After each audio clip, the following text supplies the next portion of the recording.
नमस्कार दोस्तों, हमारे चैनल में आपका स्वागत है। दोस्तों, जैसा कि आप जानते हैं कि हम लेकर आते हैं आपके लिए ऐसी कहानियां जो आप जानना चाहते हैं कि वह घटना क्यों हुई थी। तो आज हम आपको लेकर आए हैं आपके लिए खास कि आखिर राधा और श्री कृष्ण की ऐसी प्यारी जोड़ी का आखिर विवाह क्यों नहीं हुआ, क्या था असली सच इस प्रेम की अलौकिक कहानी का, इसके बारे में हम आपको बताने वाले हैं।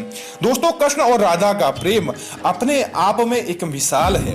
आज भी दो प्रेमियों को निस्वार्थ भाव से प्रेम करते देखकर लोग कहते हैं कि दोनों बिल्कुल राधा कृष्ण जैसे हैं। लेकिन क्या आपको मालूम है, जब राधा और श्री कृष्ण के प्रेम के बारे में राधा के घर वालों को पता चला तो उन्होंने राधा को घर से बाहर निकलने पर रोक लगा दी थी। और यही तक नहीं, उन्होंने कृष्ण की बांसुरी की धुन जब राधा के कानों में पड़ती तब खुद को कृष्णा से मिलने से रोक नहीं पाती, इसलिए घर वालों ने राधा को खाट में बांध दिया। इस लेख में हम आपको वह पूरी जानकारी बताएंगे कि ऐसा क्यों हुआ दोस्तों, कि आखिर राधा और कृष्ण का विवाह क्यों नहीं हुआ। दोस्तों, पूर्णिमा की एक शाम राधा कृष्ण की बांसुरी की धुन सुनकर बेचैन हो उठी।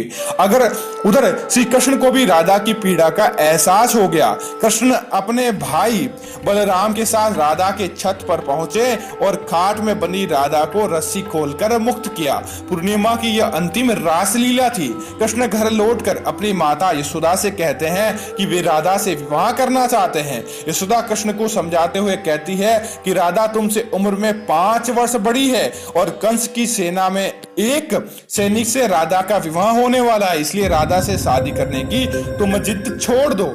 माँ के समझाने पर जब श्री कृष्ण नहीं माने तब माता यशोदा ने पिता नंद से पुत्र की शिकायत की और नंद अपने पुत्र श्री कृष्ण को लेकर गर्गाचार्य और संदीपनी ऋषि के आश्रम गए। वहां संदीपनी ऋषि ने श्री कृष्ण को समझाते हुए कहा, हे कृष्ण, धरती पर तुम्हारा जन्म धर्म की रक्षा के लिए हुआ है और तुम अपने लक्ष्य से आपको भटकना नहीं चाहिए। गुरु की बात सुनकर कृष्ण ने विनम्रता पूर्वक कहा कि गुरुदेव, मेरा मन गायों, पर्वत, जंगल और ग्वालाओं के मन में लगता है और मैं इन्हीं के बीच में रहना चाहता हूँ। श्री कृष्ण के मुख से यह सुनने के बाद गर्गाचार्य ने विचार किया कि कृष्ण को उनके जन्म की सच्चाई बताने का समय आ गया है।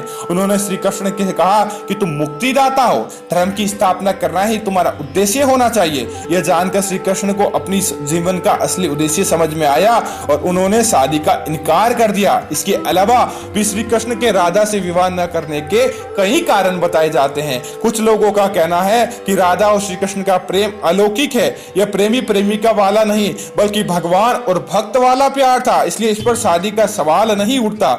यह भी एक तर्क दिया जाता है, श्री कृष्ण मनुष्य को यह संदेश देना चाहते हैं कि प्रेम एक निस्वार्थ भावना है, बल्कि विवाह एक समझौता या अनुबंध है, इसलिए प्रेमिका से विवाह करना कोई जरूरी नहीं है। कुछ इतिहासकारों का यह भी मानना है कि श्री कृष्ण राधा से उम्र में 10 साल की उम्र से मिलते थे, तभी दोनों के बीच प्रेम हो गया। लेकिन इसके बाद भी वो कभी वृंदावन नहीं लौटे। किसी भी धर्म के बारे में द्वारका लौटने की बात का उल्लेख नहीं है और दोबारा न मिल पाना भी शादी न होने का एक कारण हो सकता है। तो दोस्तों, उम्मीद करते हैं कि यह जानकारी आपको अच्छी लगी होगी। ऐसी अन्य जानकारियां देखने के लिए हमारे इस चैनल को सब्सक्राइब करें और कमेंट में जय श्री कृष्णा जरूर लिखें, ताकि आपको इस कहानी हमें मालूम चल जाए कि आपको यह कहानी अच्छी लगी है। धन्यवाद मित्रों।